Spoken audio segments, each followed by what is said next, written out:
Señor, gracias por tu palabra y también gracias porque tú en tu amor y misericordia nos bendices dándonos instrucciones, hablándonos, restaurándonos, renovándonos constantemente. Te agradecemos ese cuidado que tienes. Te pedimos que nos ayudes solamente a hacer caso de lo que tú nos has dicho en tu palabra y te lo pedimos en el nombre de Jesús. Amén. Este capítulo habla de la desolación del pueblo de Israel. Cómo Dios va a permitir una desolación. Ahora esta palabra sí suena muy como difícil. ¿Qué significa esto de desolar? Prácticamente el significado del Antiguo Testamento en esta porción es quemar o prender fuego. Y sí, Dios va a prender un fuego, digamos así, de manera figurada en el pueblo de Israel. Es decir, va a probarlo. Ahorita vamos a ver exactamente qué es lo que queremos decir con esto de desolar. Pero va a permitir una situación difícil, que es lo que hemos estado platicando. Dios va a permitir que el pueblo de Israel sea llevado cautivo por los babilonios. Esa es la situación. Pero en esta parte lo llama así, por algo en especial. Dios quiere hacer algo en especial al meterlos en la prueba, en el horno de prueba a ellos. ¿Ok? Entonces por eso se titula así. Pero en el verso 1 al verso número 6... nos explica el Señor los motivos por los cuales va a permitir algo así. Y está importante como entender hacia dónde vamos, porque creo que es algo que luego nos sucede el día de hoy en nuestras vidas, pues en el día a día, que de pronto ves venir una tras otra prueba, ¿no? Y tú dices, pues Señor, ya párale, ¿no? Ya no quiero más. De repente se empieza a sentir el calor de la prueba bastante fuerte y pues este capítulo tiene mucho que decirnos al respecto. Bueno, dice el verso número 1, del 1 al 6 vamos a ver los motivos de la desolación. Oh, si mi cabeza se hiciese aguas y mis ojos fuentes de lágrimas, para que llore día y noche los muertos de la hija de mi pueblo. ¿Qué está haciendo aquí Jeremías? Lo que está diciendo es que las lágrimas no le alcanzan para el dolor que él siente por su pueblo. Él está llorando por su pueblo. Te decía que le conocen como el profeta llorón, ¿te acuerdas? Porque en el libro se la pasa clamando y llorando constantemente por su pueblo. Incluso más adelante en el capítulo 13 me parece dice que llora en secreto por su pueblo. No lo sabe su pueblo, pero él llora por su pueblo. Y dice que no le alcanzan las lágrimas. Lo que está expresando es que su dolor es tanto que pues no puede con esas lágrimas que tiene. Y por eso dice, oh, que mis ojos se convirtieran en fuentes de lágrimas, que mi cabeza se hiciera como agua para seguir llorando, es lo que está diciendo Jeremías. ¿Y por qué está diciendo? Evidentemente está diciendo esto porque viene un gran quebranto en la vida del pueblo. Pero también hay algo en el verso 2, dice, oh, ¿quién me diese en el desierto un albergue de caminantes para que dejase mi pueblo y de ellos me apartase? Porque todos ellos son adúlteros, congregación de prevaricadores. Entonces aquí hay algo contradictorio en el corazón de Jeremías, porque está diciendo, no me alcanzan las lágrimas del dolor que tengo por mi pueblo, pero al mismo tiempo siento un disgusto, un enojo por su pecado. Y está expresando esta tensión o esta... ¿sí te ha pasado tener estos dobles sentimientos encontrados en tu vida? Es lo que está viendo en el corazón de Jeremías, que ama al pueblo, ama a los suyos, pues porque los conoce aparte y es parte de este pueblo judío que Dios escogió, pero al mismo tiempo siente este enojo de ver cómo siguen pecando y no se arrepienten, y está así esta tensión. ¿Te ha pasado en tu familia, por ejemplo, o con tus amigos, que amas a tus amigos o amas a tu familia, pero ves que siguen en pecado? Y ves que no cambia su actitud, y ves que no te hacen caso, y los amas, pero te duele. Y este sentimiento encontrado que tiene Jeremías, dolor, pero al mismo tiempo disgusto o enojo. Ahora, ¿por qué es que tiene este dolor o disgusto o enojo con los de su pueblo? Pues porque dice, todos son adúlteros, congregación de prevaricadores. Esta palabra prevaricador significa traidores. Dice en el verso número 3, hicieron que su lengua lanzara mentira como un arco. No se fortalecieron para la verdad en la tierra, porque de mal en mal procedieron. O sea, lo que está diciendo es, primero, hay adulterio. Segundo, hay traición. Tercero, hay mentira. Dice, sus lenguas parecen este arco que lo estiras y sueltas la flecha. Sus lenguas parecen así con los engaños. Pero también dice ahí, van de mal en peor, van de mal en mal, no se componen. No es que vayan en mal y se arrepientan y se vuelvan otra vez al bien, sino que continúan en este camino de mal en mal.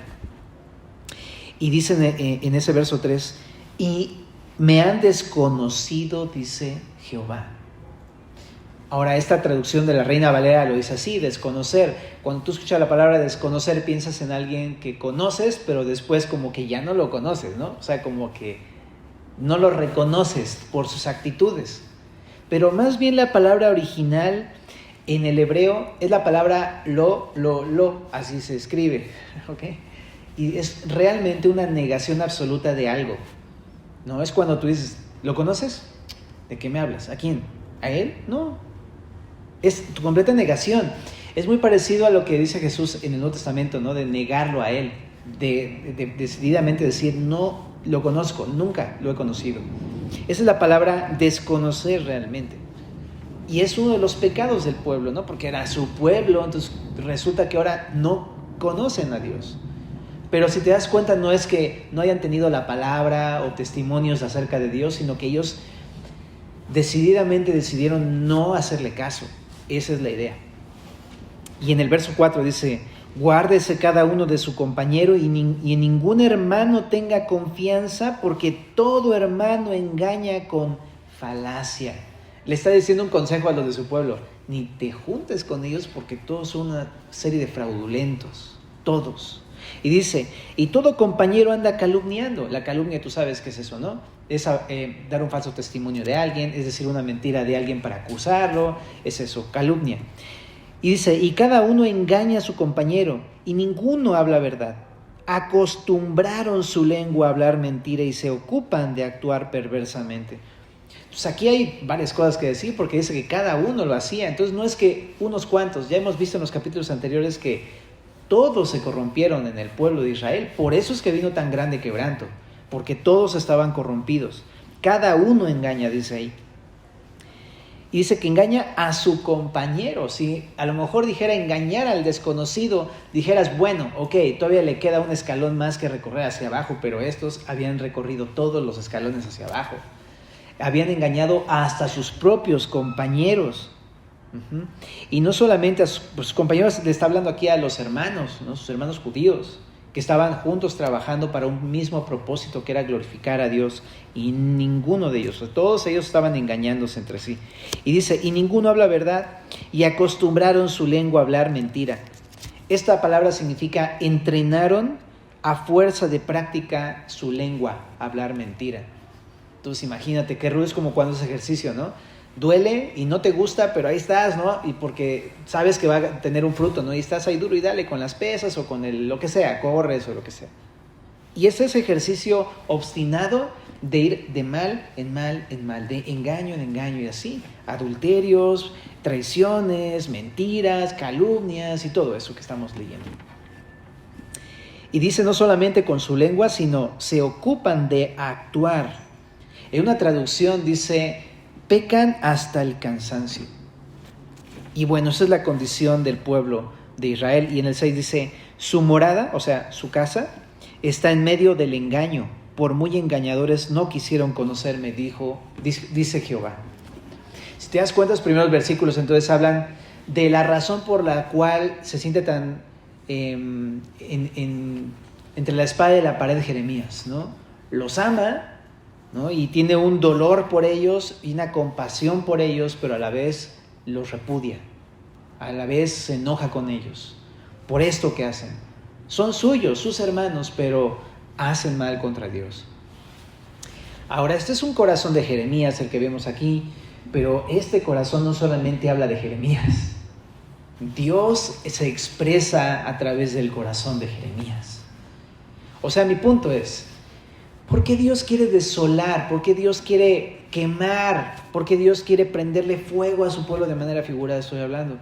Porque aunque son su pueblo y los ama, ellos se han deleitado en el pecado y han perseverado en el pecado, y eso a Dios le duele. Y al mismo tiempo que los ama, siente esta indignación, este disgusto con su pueblo de que son suyos y siendo suyos no hacen lo que tienen que hacer. Y es esta tensión que muestra el corazón de Jeremías. ¿Qué corazón el del Señor, ¿no? Ahora, no podemos ver que esto sea malo en el corazón de Dios, ¿no? Dios verdaderamente tiene dolor por lo que va a sentir su pueblo. O sea, Dios no se goza en el dolor y en el sufrimiento que van a pasar a futuro, pero sabe que es necesario hacerlo, porque no se han compuesto, no se han arrepentido, ¿no? Y tiene compasión por su pueblo, pero es un Dios que es santo y no puede estar con el pecado al mismo tiempo. Y eso le causa repudio y por eso los va a desolar, ¿no? Por eso va a permitir esa situación, porque Dios no puede estar con el pecado del pueblo. Ahora, esta palabra desolar, te digo que suena fuerte porque pareciera que habla de destruir por completo, pero no es así. En el verso número 7 lo va a explicar más adelantito, pero solamente quiero decir algo para nosotros esta noche. Fíjate que cuando nosotros sabemos que estamos haciendo algo mal y perseverando en algo mal, sí es cierto que Dios nos ama, ¿no? Y a Él sí se entristece por nuestra situación. Le duele que no estemos caminando como debiéramos caminar. A nosotros, de hecho, nos duele eso. Pero a Dios le duele más. Pero no solamente le duele. Él quisiera, o sea, Él al ser justo no puede dejarnos entregados al pecado, porque el pecado nos aparta de Él. Y Él está dispuesto a componer esa situación en nuestras vidas, ¿no? Y sí, nos ama, nos tiene compasión, pero sí está totalmente disgustado con aquellas cosas que no estamos haciendo bien. Porque de pronto pensamos, no, Dios nunca se enoja o algo así. Tenemos este concepto de Dios que no encierra por completo todo lo que es Dios. Realmente Dios sí está irado contra el pecado. El pecado es una rebelión contra Dios. No es bueno el pecado en ninguna de las formas en que se pueda expresar el pecado, ¿no? No es bueno. Y Dios no está de acuerdo con eso. Por eso en el Nuevo Testamento, cuando Pablo enseña, dice, ¿no?, que cuando pecamos, contristamos al Espíritu. ¿Te acuerdas? ¿Has leído esta parte? En realmente eso sucede. Contristamos al Espíritu de Dios que nos anhela y nos ama. Pero Dios no está de acuerdo con esa condición. Entonces muchas veces va a permitir estos grandes quebrantos en la vida de nosotros para que podamos entonces voltear a Dios, ¿no? Pero vamos a eso, al verso número 7. Dice... espérate, una cosa más. Ay, perdóname que me haya detenido otra vez. ¿Cuál es el punto principal de todas estas manifestaciones del pueblo? Mentira, fraude, engaño, adulterio y todo esto. Dice ahí, es que me han desconocido. Es que no me conocen, dice el texto. O sea, han rechazado completamente mi presencia entre ellos. Entonces lo que quiero decir es que los síntomas eran el adulterio y la mentira y el engaño y demás cosas, pero el problema es que ellos no querían tener una relación con Dios, no querían conocer a Dios realmente, no les importaba eso. Entonces, veo que cuando uno está en el pecado constantemente, que uno no se arrepiente y uno continúa con esas cosas, es porque realmente el origen es que no queremos relacionarnos con Dios. El origen es una rebeldía más profunda en el corazón, que apunta a eso, es que realmente no amas a Dios. Y por eso es que se manifiesta a través de un chorro de cosas en nuestras vidas, ¿no? Pero el origen es nuestra actitud hacia Dios, una actitud de no quiero estar contigo. Entonces eso todavía nos pone un poquito más en jaque y expone nuestro corazón, qué duro es nuestro corazón a veces, ¿no? Bueno, ahora sí seguimos en el verso 7. Dice, por tanto así ha dicho Jehová de los ejércitos, he aquí yo los refinaré y los probaré, porque ¿qué más he de hacer por la hija de mi pueblo? Saeta afilada es la lengua de ellos, engaño habla, con su boca dice paz a su amigo, y dentro de sí pone sus acechanzas. No los he de castigar por estas cosas, dice Jehová, de tal nación no se vengará mi alma. Por los montes levantaré lloro y lamentación y llanto por los pastizales del desierto, porque fueron desolados hasta no quedar quien pase, ni oírse bramido de ganado desde las aves del cielo hasta las bestias de la tierra. Huyeron y se fueron. Reduciré a Jerusalén a un montón de ruinas, morada de chacales, y convertiré las ciudades de Judá en desolación en que no quede morador. Entonces aquí Dios resuelve desolar al pueblo, pero ahora sí yo creo que tenemos que definir esto de desolar, ¿no? La manera en lo que iba a ser, en que iba a ser desolado el pueblo es a través del refinamiento y la prueba, dice aquí. Y esas palabras se ocupan mucho para hablar acerca de la metalurgia, ¿no? De lo que hemos hablado también anteriormente, que cuando tú fundes un metal, ¿no? Lo calientas en el crisol para que calentado en el crisol entonces salga toda la escoria, y entonces ya limpian esa escoria y queda el metal puro, ¿no? Hablando de la plata o el oro, por ejemplo. Y esa es precisamente la palabra que se refiere a eso, los refinaré. O sea, le está diciendo Dios, ¿sabes? La manera en que voy a desolarlos o quemarlos es metiéndolos al crisol de fuego. Esa es la manera en que lo va a hacer. Y esto tiene un significado espiritual. Lo que significa es que los va a meter en pruebas duras, muy duras, como lo es, o sea, por eso pone esta imagen del fuego, porque el fuego quema y sí lastima y consume, pero limpia el metal. Entonces, lo que está diciendo Dios al referirse con desolar no significa destruir, significa purificar. Eso es lo que está haciendo el Señor con esto de desolar a su pueblo. Está diciendo, ¿qué más puedo hacer por mi pueblo? Está tan lleno de escoria y tan contaminado que necesito meterlo al horno porque no hay otra manera de tratar con ellos. Y eso es lo que vemos aquí. Los va a meter al crisol, a las pruebas. Entonces, qué interesante, porque luego a veces nosotros estamos obstinados y no queremos cambiar y no hacemos caso, ¿no? Entonces es como si el Señor nos dijera, ¿qué más puedo hacer por ti? No entiendes, no escuchas, no me haces caso, no quieres conocerme, continúas haciendo lo malo.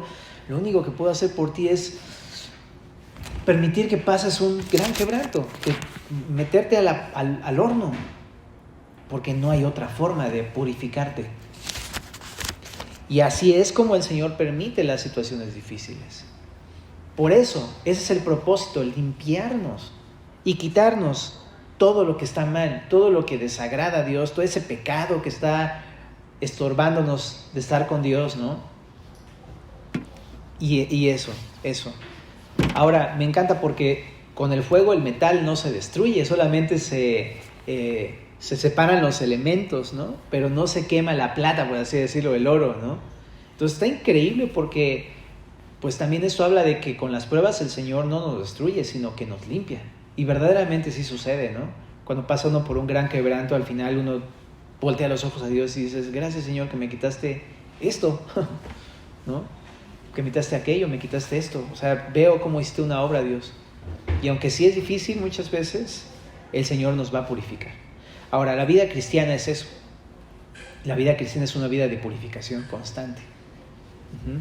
Pero hay de dos, o nos resistimos, ¿no? O nos arrepentimos. El camino fácil es el arrepentimiento voluntario. Pero el difícil, el que no hacemos caso a Dios, es el en el que el Señor nos mete. Entonces nosotros decidimos en cuál camino vamos, ¿no? en cuál nos dejamos tratar por el Señor.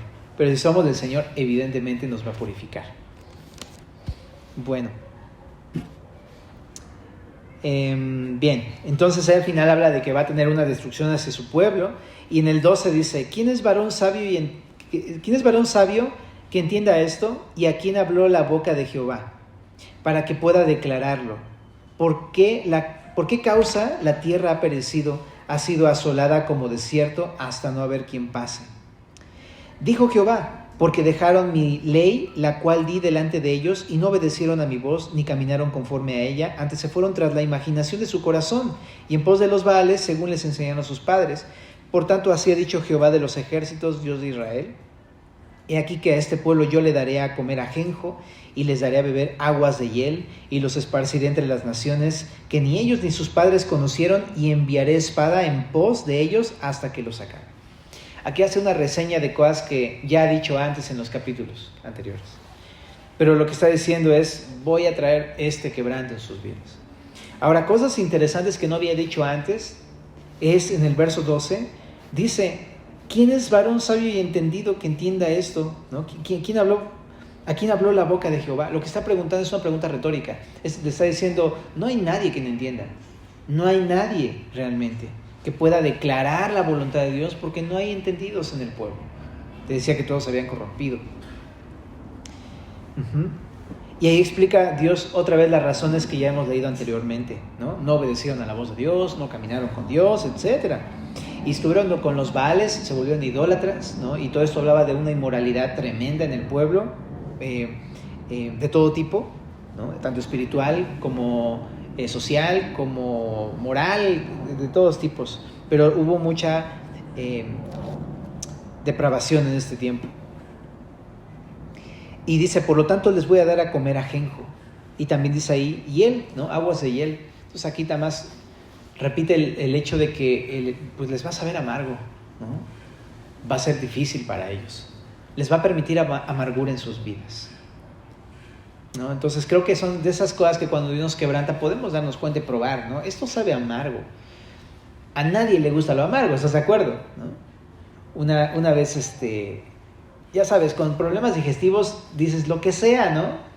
Pero luego hay unos tés, híjole, pero de esos tés así bien fuertes, y te los tomas así. Me acuerdo que una vez mi suegra me dijo, tómate este, y creo que me dieron, que fue ajenjo, creo que fue, precisamente. Y no, hombre, o sea, yo estaba así de, ¿en serio, suegra? Tómate, le dije, te va a hacer bien. Y yo, cuando uno está de queda bien con la novia, pues, vámonos, ¿no? No, fue horrible, o sea, lo más amargo que he probado en mi vida. Y y así hace el Señor, o sea, te da a probar lo amargo, pero al final te cura, ¿no? Y pues sí me hizo bien el té. Y sí, el Señor nos permite pasar cosas bien amargas y difíciles, ¿no? Pero eso nos va a sanar al final de cuentas, ¿eh? Bueno, entonces esta primera sección habla de cómo Dios está permitiendo la desolación en el pueblo y explica el motivo de la desolación y luego explica el propósito que es purificarlos, ¿no? Y nos expresa el corazón de Dios, que es un Dios que tiene compasión por su pueblo, pero no está contento con su pueblo, ¿no? Está esos sentimientos encontrados, ¿no?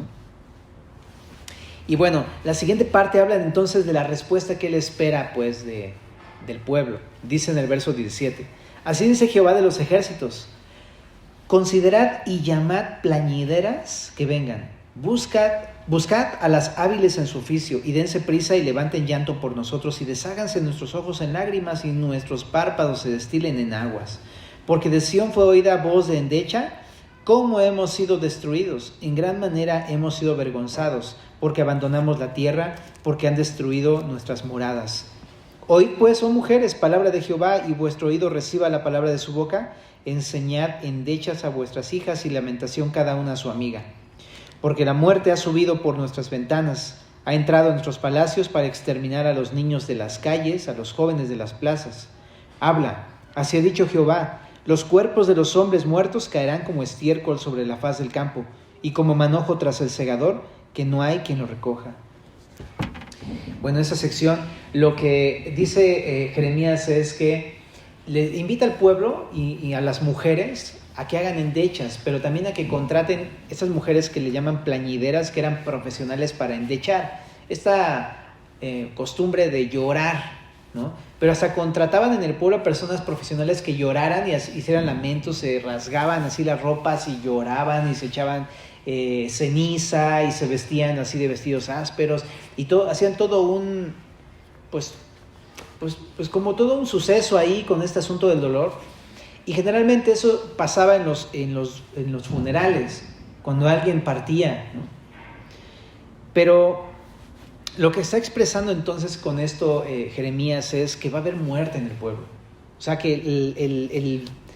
el precio que van a tener que pagar este pueblo judío es un pueblo de muerte. Muchas personas, realmente en la historia se ve más adelante cómo fueron destruidos en la cautividad babilónica. Muchísimos murieron. Y aquí lo está diciendo. hagan endechas porque va a morir mucha gente. Pero está llamando al pueblo para que el pueblo manifieste realmente que está afligido por su quebranto. Yo supongo que si está diciendo esto al pueblo es porque aún todavía habría una muestra de misericordia de Dios si ellos mostraran un lloro verdadero y un arrepentimiento verdadero, ¿no? Por eso está llamando a que hagan endechas. Y habla de la cantidad de mortandad que va a haber ahí en el verso número 21 y 22. Dice que van a ser como manojos de grano. En el campo, pues tú sabes, ¿no? Los que se dedican al campo, cuando recogen la cosecha, pues agarran los manojos y los dejan tirados y alguien más viene y los ata y entonces ya los apilan y se los llevan, ¿no? Pero cuando acabas de cosechar un campo ves manojos por todos lados, ¿no?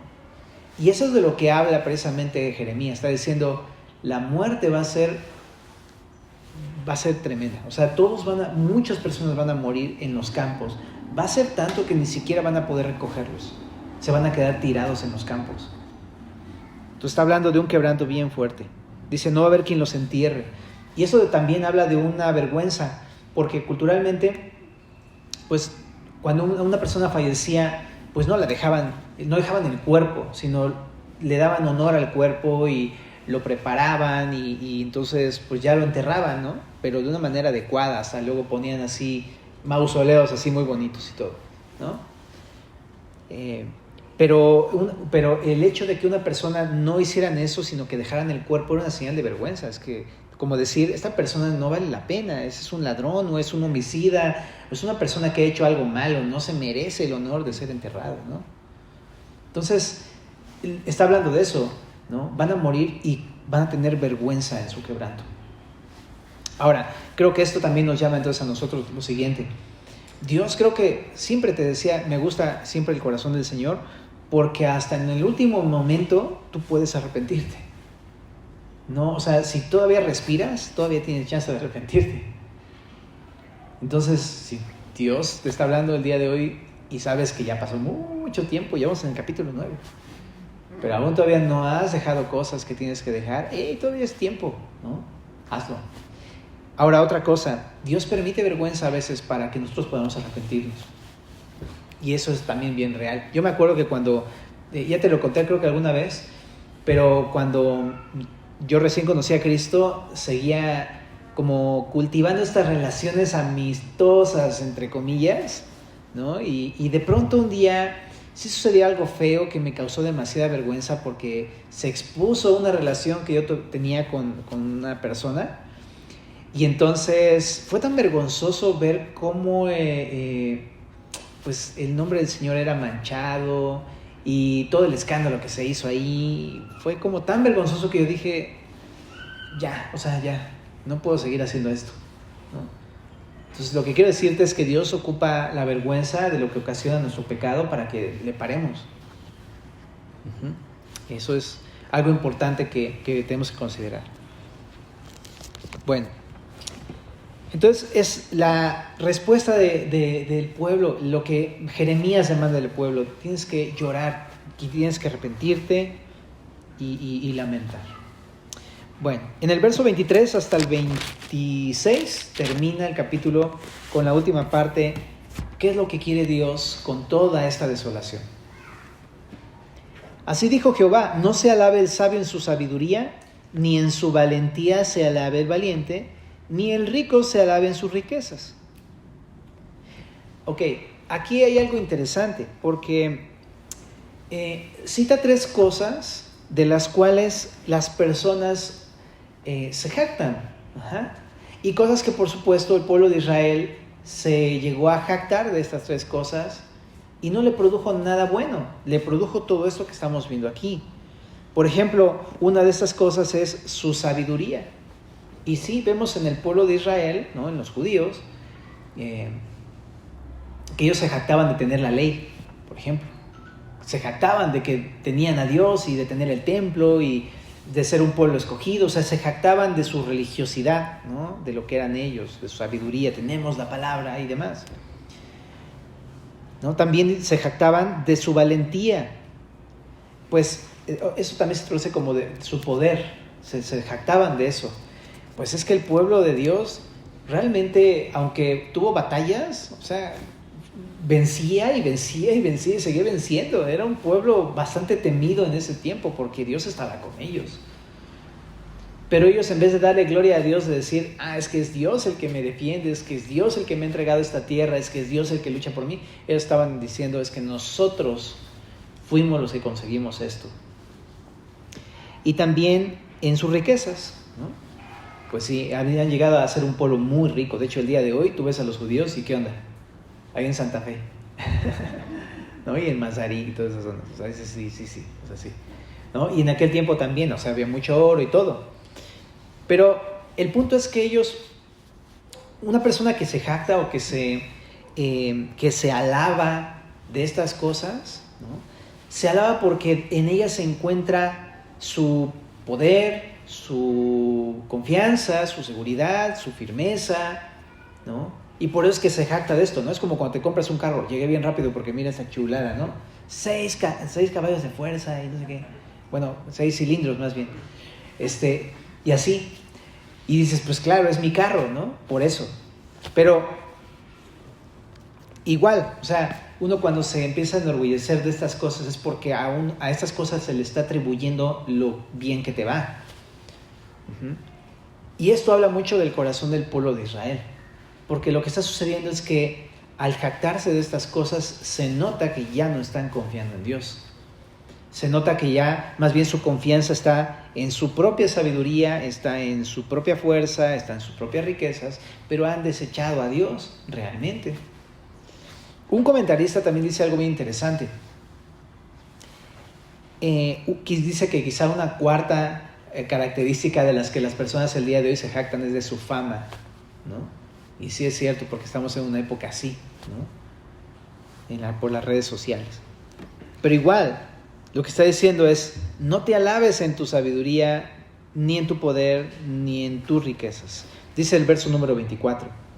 Mas alábese en esto el que se hubiere de alabar, en entenderme y conocerme, que yo soy Jehová. Entonces, lo que está diciendo es, mira, hay una lección en el pueblo de Israel. Ellos se jactaron, pero olvidaron a Dios y les fue mal, ¿no? Entonces la situación que está mostrando aquí el autor es, por lo tanto, date cuenta, no importa de mucho realmente si uno llega a alcanzar las riquezas que uno quiere y el poder que uno quiere y la sabiduría que uno desea, si no tienes a Dios en tu vida como el Señor y amo de tu vida. No te va a ir bien. Y es una realidad, ¿no? Es una gran realidad. Lo que está diciendo es, ¿sabes qué es lo más importante de todo? Dios. Es el Señor, es Jehová. Eso es lo que realmente importa. Y es como decirte, deja de darle gloria a estas cosas para empezar a darle gloria a Dios. Para decir, de Él recibo yo todo lo que necesito, la sabiduría, la valentía, el sustento, incluso las riquezas, ¿no? Incluso si Dios quiere Él exaltarte para que seas una persona de renombre, pues eso lo hace Dios. Pero no es uno, sino es Dios. Y por eso dice ahí, alábese en conocerme, en que Él es Dios. O sea, si te vas a jactar de algo, jáctate de que Él es tu Dios. Y que Él te da todas las cosas necesarias. Y eso es lo que quiere provocar con la prueba del Señor. Que cambien sus ojos, que puedan ver, hey, tuve todo, tuve riquezas, tuve poder, tuve fama, tuve sabiduría y todo no sirvió para absolutamente nada. Lo único que conseguí con eso fue la propia destrucción de mi vida. Y que te des cuenta cómo eso, sin Dios, no vale nada. Y que vengas al Señor y que puedas escuchar su voz y decir, wow, esto sí, a lo mejor no puedo tener todo lo que yo quiero, pero no importa, está Dios y eso es lo más importante. Y eso es lo que quería Dios, ¿no? Que cambiaran su perspectiva, sus ojos, pusieran sus ojos en el Señor. Ahora también, ahí dice, que hago misericordia, juicio y justicia. Entonces aquí nombra 3 cualidades de Dios que son muy interesantes. ¿Qué hace Dios? ¿Cómo es Dios? Dios hace misericordia. Esta palabra misericordia es la palabra hebrea Hesed, ¿no?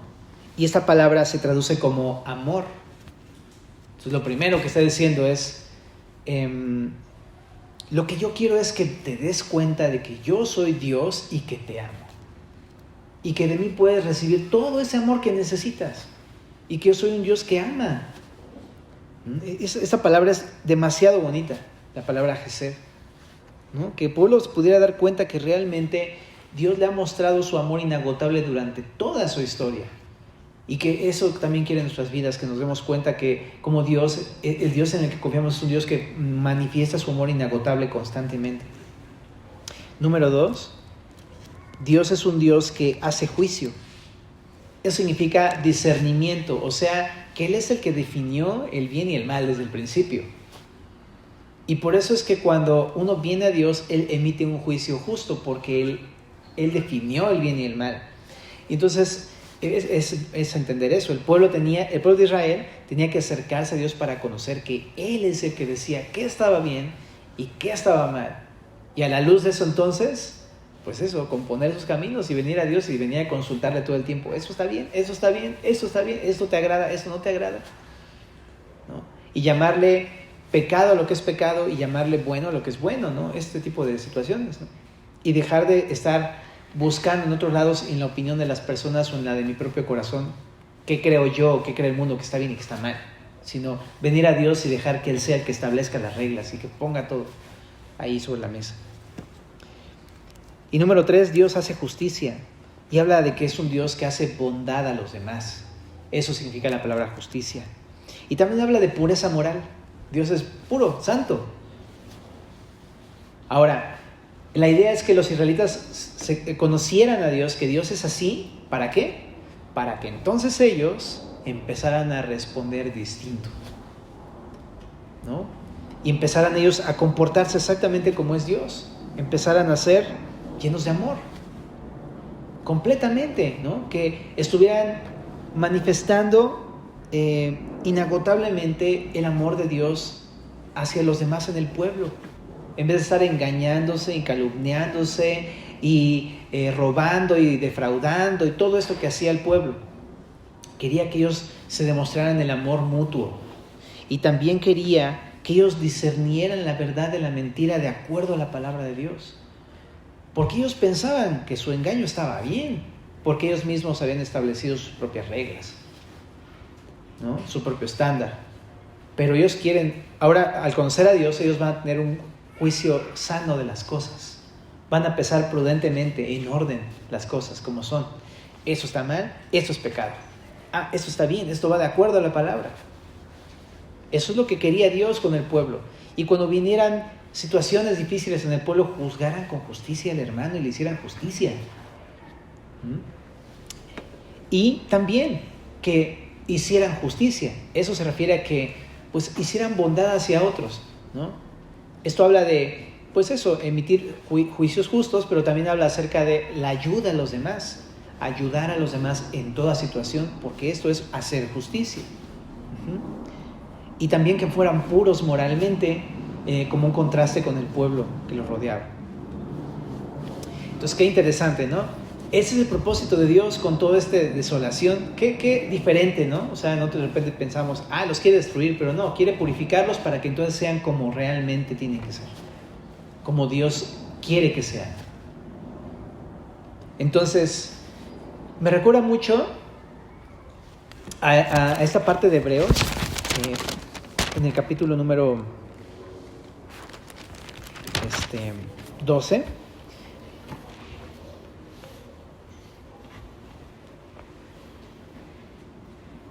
En el verso número 11 dice: ¿es verdad que ninguna disciplina al presente parece ser causa de gozo sino de tristeza?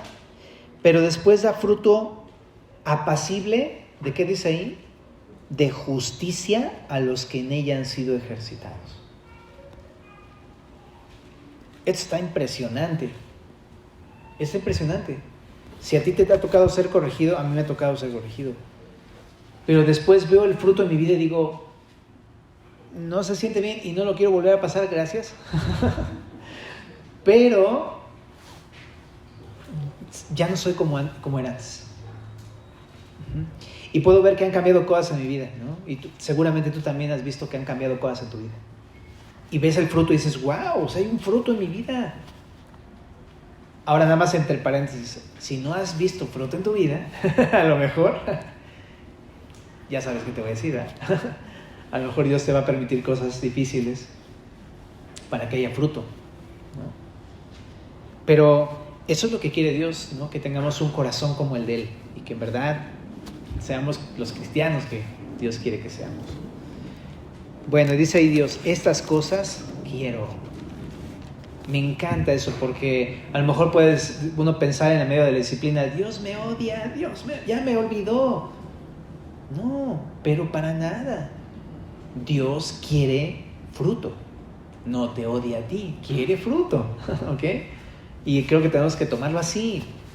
Nuestro papá nunca nos va a dejar de amar, nunca nos va a dar la espalda, pero no nos va a dejar como estamos porque odia el pecado. Entonces quiere fruto, me encanta la idea de pensar que Dios quiere que sea como Él. Esas cosas quiero, dice el Señor. Quiere ver en ti esa misericordia, este amor, este discernimiento, esta justicia hacia los demás. Eso quiere Dios y lo va a hacer Dios. O así que va a hacerlo y no le hace que le suba el fuego tantito, pero lo va a lograr el Señor. Entonces, por un lado también me causa esperanza porque digo, ay Señor, gracias Señor, porque entonces si vas a obrar de esto que tienes aquí, vas a obrar algo que sea más parecido a ti y al final de nuestros días vamos a poder estar con el Señor, ¿no? En el verso 25 entonces termina con una advertencia solamente. He aquí vienen días, dice Jehová, en que castigaré a todo circuncidado y a todo incircunciso, a Egipto y a Judá, a Edom y a los hijos de Amón, de Moab, y a todos los arrinconados en el postrer rincón, los que moran en el desierto, porque todas las naciones son incircuncisas y toda la casa de Israel es incircuncisa de corazón. Bueno, aquí el punto empieza a decir que va a castigar. Hay una frase interesante porque dice, voy a castigar a todo circuncidado y a todo incircunciso. Y tú dices, espérame, ¿que no tiene que castigar solamente al incircunciso? Es decir, a los que no conocen a Dios. Pero es que aquí usa estas dos frases porque, aunque los judíos tenían este pacto de la circuncisión, bueno, esta señal del pacto que es la circuncisión, solamente era una señal externa, pero no había un verdadero arrepentimiento. Estaban circuncidados en la carne, pero no en el corazón. No habían echado de su vida el pecado. Y es por eso que dice, como sea, estés externamente o no estés circuncidado, te va a tocar el juicio, porque es pura hipocresía. E incluso ahí empieza a citar varios pueblos, dice Egipto y a Judá, y me llama la atención que no está haciendo una distinción. Está considerando a su propio pueblo como si no fuera su pueblo, porque se comportan como si no fueran su pueblo, como incircuncisos, literal, porque no están arrepentidos de corazón. Y también dice ahí a Edom, a los de Amón, a los de Moab, hasta los que están en el postrer rincón y los que moran en el desierto. Aquí, esto de morar en el desierto habla de los árabes, dice un comentario en el capítulo 25-23, también ahí lo va a repetir. Entonces parece ser que sí habla de eso, de los árabes. Y dice aquí, ¿por qué? Porque todos son incircuncisos. O sea, está hablando de que todos están entregados al pecado, ¿no? Bueno. Pero ¿cómo podemos entender esta última sección a la luz de este pasaje que estamos viendo? Lo podemos entender de la siguiente manera. Dios realmente quiere obrar en sus corazones para arrepentimiento a través de las pruebas, pero aquel que aún así continúe rechazando a Dios, pues va a ser castigado, como dice aquí. Porque aunque a veces se hagan obras externas de arrepentimiento, Dios sabe cuando no está uno arrepentido. Y eso es lo que está explicando al final, ¿no? Muchas veces es eso. Somos incircuncisos de corazón, ¿no? Y podemos hacer muchas obras externas y no estar arrepentidos. Entonces Dios dice que sí va a castigar a toda persona que no está arrepentida. Bien, entonces terminamos. ¿Qué concluimos? lo que concluimos es, ¿sabes? Dios nos ama. Dios no está de acuerdo con nuestro pecado. Dios quiere limpiarnos, pero tenemos que dejarnos tratar por Dios. Necesitamos entender que eso es algo bueno, no es destrucción, es purificación, ¿no? Y al final Dios va a obrar fruto en nuestras vidas. ¿Oramos? Señor, te damos gracias por este pasaje del día de hoy. Te pedimos, a la luz de esto, que pues nos ayudes que nos muevas, Señor, al arrepentimiento, que nos muevas a dejar lo malo que hemos hecho, Señor, que hacemos, que todavía está en nuestra vida, Dios, y que muchas veces, como el pueblo, ni nos damos cuenta de que está ahí, está estorbando solamente, Señor. Te pedimos, Señor, también que podamos entender, Señor, que tus disciplinas no son para mal ni para destrucción. Guárdanos del engaño del enemigo, que luego nos hace pensar que nos quieres destruir o cosas así. Ayúdanos a andar en la confianza de que si permites las cosas es para nuestro bien, que nos quieres limpiar, que nos amas, que nos quieres purificar, Señor. Y si te pedimos eso, produce fruto en nuestras vidas, Señor. No nos dejes igual, Señor. No queremos pasar la vida siendo solamente como esos árboles estériles que nunca sacan fruto, Señor. Nosotros queremos ser personas que te honren, no solamente en esta vida, Señor, sino también delante de tus ojos para vida eterna, Dios. Te pedimos eso, Dios. Y gracias por tu palabra esta noche en el nombre de Cristo. Amén.